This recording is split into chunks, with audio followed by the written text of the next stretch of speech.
Porto Alegre, 30 de novembro de 2021. No vídeo anterior, eu citei o nome de 6 pessoas que tiveram extraordinária importância na história do automóvel. Thomas Savery, Nicolas Cugnot, Gottlieb Daimler, Carl Benz, Émile Levasseur e Henry Ford.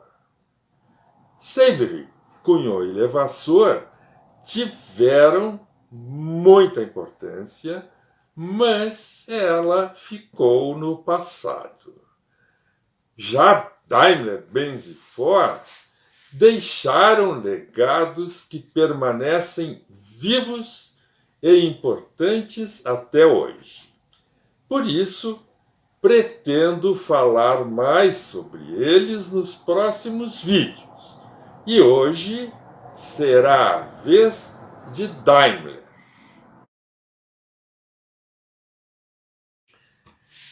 Daimler nasceu em 1834 e estudou muito, começando na Escola de Artes e Ofícios de Stuttgart, onde se formou em mecânica ainda garoto. Depois de formado, sempre querendo aprender mais, foi para Paris, onde se empregou na empresa Grofenstaden, que mantinha uma escola profissional para dar cursos a seu pessoal. Daimler ficou lá por 4 anos e meio e aprimorou sua formação técnica. Voltando à Alemanha, ainda seguiu seus estudos na Escola Politécnica de Stuttgart, onde formou-se com 23 anos. 2 anos depois, ele voltou a trabalhar na Grofenstaden, dessa vez como engenheiro encarregado da construção de locomotivas. Para ele, no entanto, o futuro estava noutro tipo de máquina, em algo que ele chamava de uma máquina sempre pronta para funcionar, o que não era o caso das máquinas a vapor. Ele propôs à diretoria que o deixassem desenvolver este projeto, mas eles não aceitaram a sugestão. De Paris vinham notícias maravilhosas sobre o motor a gás de Lenoir, que foi o primeiro motor a combustão interna feito no mundo. E Daimler resolveu correr atrás do seu sonho. Com 26 anos, ele deixou novamente a Grofenstaden e foi ver de perto como era aquela maravilha. Não gostou muito, mas mesmo assim tirou vários ensinamentos úteis para a máquina que viria ainda a construir. Nos 2 anos seguintes, Gottlieb ficou entre a França e a Inglaterra, trabalhando e aprendendo, vendo tudo o que se fazia em termos de desenvolvimento mecânico e novas máquinas. Com 28 anos, extremamente preparado, ele voltou para a Alemanha, onde trabalhou em algumas empresas importantes. Foi neste período de sua vida que ele conheceu Wilhelm Maybach, outro gênio da história do automóvel. Aos 38 anos, tornou-se diretor técnico da Casa Deutz e levou Maybach como chefe do departamento de projetos. Lá trabalhava Nikolaus August Otto, que foi o inventor do ciclo do motor a 4 tempos, que equipa até hoje, a maioria dos carros. Mas o motor de Otto era enorme. Um motor estacionário e de baixa rotação, inadequado para mover automóveis, mas genial em sua concepção termodinâmica. Daimler e Maybach trabalharam na Deutz por 10 anos, até que, em 1882, vieram a se instalar em Cannstatt, cidade natal de Gottlieb, onde ele criou seu primeiro motor de combustão interna a alto regime. Este motor foi apresentado em 1883. Era um monocilindro horizontal e funcionava de maneira bastante satisfatória, mas sua potência não pareceu suficiente para o que Daimler queria. Em 1885, ele apresentou um novo motor, desta vez com cilindro vertical e refrigerado a água, capaz de fornecer uma potência bem superior, com peso e volume sensivelmente reduzidos. Este motor recebeu o famoso apelido de Standur, algo assim como relógio de pé ou carrilhão, devido à sua forma. Gottlieb Daimler estava então com 55 anos. Desculpe, com 51 anos. Este é o Standur. Ainda em 1885, Daimler apresentara um veículo de 2 rodas, uma espécie de precursor das motocicletas, movido por um motor de meio cavalo a 700 RPM, e logo em seguida apresentou seu primeiro automóvel. Este primeiro carro de Daimler era, na realidade, uma caleche, na qual os cavalos tinham sido substituídos por um motor. O foco de Daimler, aliás, estava nos motores. Veículos sobre rodas, para ele, eram apenas uma das aplicações viáveis para seus motores. Ele pensava também em barcos, trens e dirigíveis aéreos. O próprio Conde Zeppelin escreveu, anos mais tarde, que lhe teria sido impossível fazer voar seus dirigíveis sem os motores de Daimler. Há quem diga que o significado da estrela de 3 pontas é exatamente este: terra, mar e ar. Apesar de não serem sua principal preocupação, os carros de Daimler foram evoluindo e deixando de ser simples carruagens motorizadas. Pouco a pouco, passaram a apresentar um desenho mais adequado à nova proposta, para o que muito contribuiu o gênio de Maybach, que continuava com ele. Veja alguns exemplos nas fotos a seguir.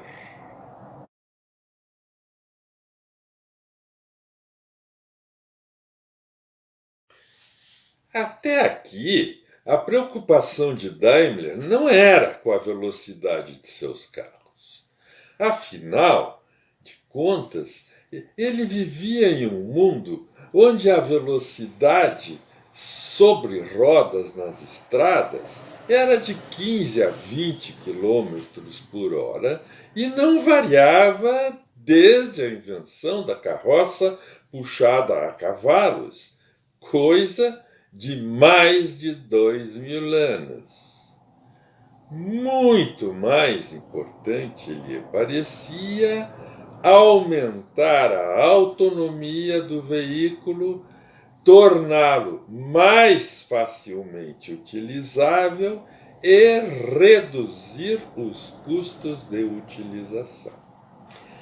Por volta de 1890, já era possível construir um carro sem cavalos a um custo equivalente ao de uma carruagem de 3 cavalos e seus arreios todos.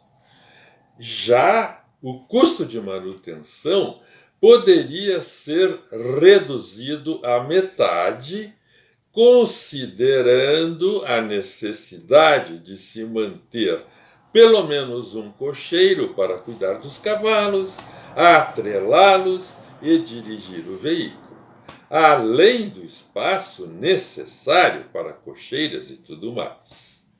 Além disso, o percurso diário máximo que se poderia esperar de uma viatura hipomóvel era de 50 quilômetros, e cada vez que se quisesse utilizar o veículo, precisava antes tirar os cavalos da cocheira, atrelá-los, o que demandava um bocado de tempo.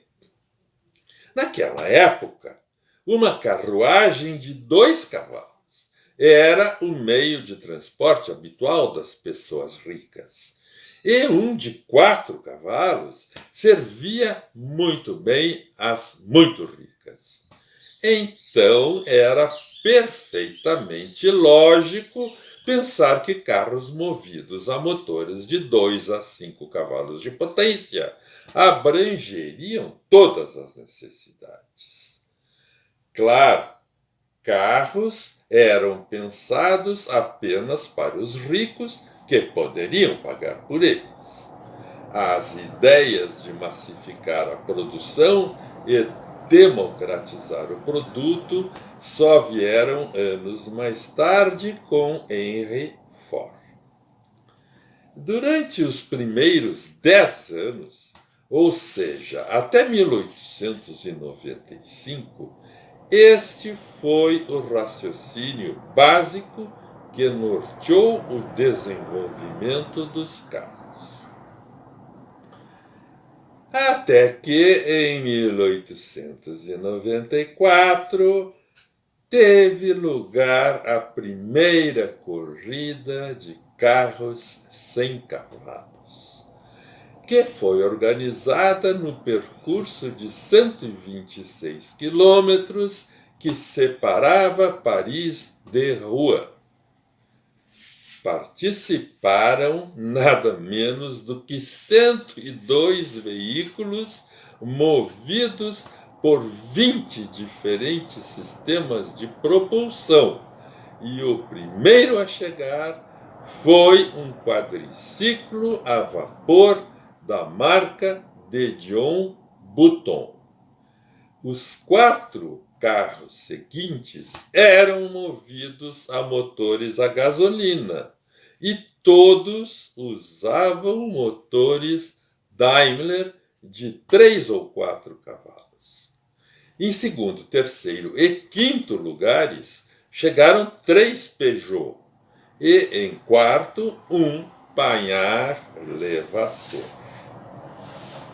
Acabou acontecendo que o de Dion Bouton foi desclassificado por não satisfazer a todas as exigências do regulamento, e a vitória foi atribuída ao Peugeot. No ano seguinte, aconteceu uma nova prova, muito mais dura, considerada por muitos como a primeira verdadeira corrida de automóveis do mundo. Longa de 1.192 quilômetros, ela se desenvolveu no percurso Paris-Bordeaux-Paris. Esta corrida representou um verdadeiro triunfo para Daimler, já que dos 7 primeiros colocados, 6 utilizavam seus motores. O Daimler não era um entusiasta das corridas, mas soube compreender a importância das vitórias para a imagem de sua marca e o sucesso de seu negócio. E, já que era assim, que fosse para valer. A corrida pela potência começava. Em 5 anos, de 1895 a 1900, as cilindradas dos motores quadruplicaram e a potência sextuplicou, elevando-se de 4 a 24 cavalos. Em 1899, a Sociedade de Motores Daimler decidiu construir um carro concebido especialmente para as corridas. O Daimler Phoenix de 23 cavalos, que acabou sendo o primeiro Mercedes. A história do nome Mercedes, aliás, é curiosa. Havia em Nice um rico comerciante austríaco chamado Emil Jelinek, que comprava os carros de Daimler e os revendia com sucesso crescente ao público internacional que frequentava a Riviera.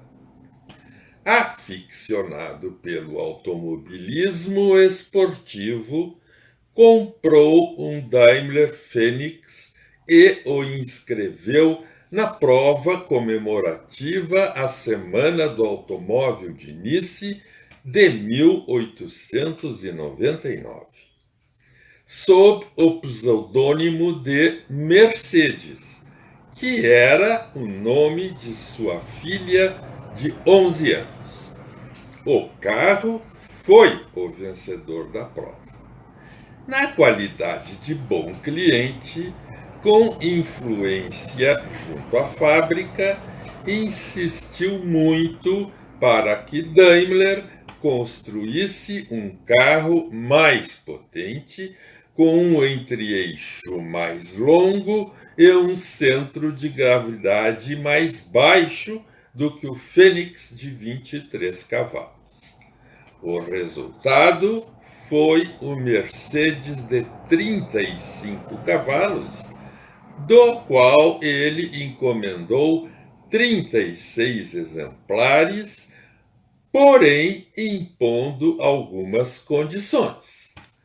Queria que a representação exclusiva para a França, Bélgica, Áustria, Hungria e América, e que eles fossem vendidos sob o nome Mercedes.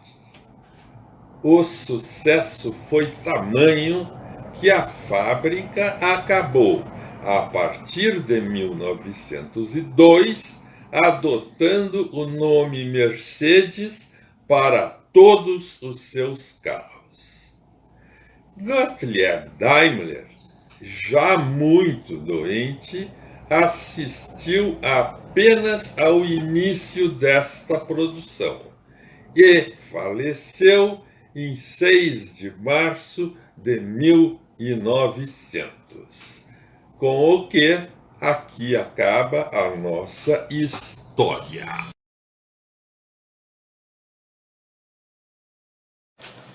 E aí, gostou? Espero ter conseguido melhorar um pouquinho. Quero tua opinião e quero que curtas, comentes e compartilhes e ajudes o meu canal a crescer. Até o próximo vídeo. Conto contigo. Não esquece de inscrever-te no canal e clicar no sininho para ser avisado sempre que houver um novo vídeo. Aguarde boas histórias. Até lá!